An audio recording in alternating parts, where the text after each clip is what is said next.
ata ndeysaan deuxième demi-finale waa raw gadu ndeysaan diggante Kees Yaama Bébé Dacia bu Ndiagane Barka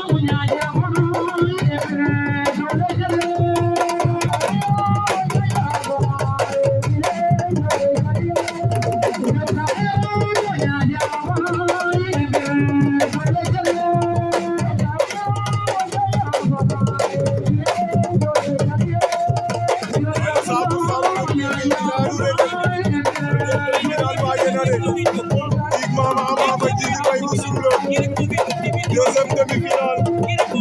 ndeysaan diggante Adone Kees Yaama bu Niodior ata ndeysaan kon Bébé Dacia bu Ndiagane Barka deuxième demi-finale ata ndeysaan Ilaari Barka du Rasiko wala leta carrément damana siba o jan beru Ablaye Ngom aji belo Rasiko o jan de bari ambe yakno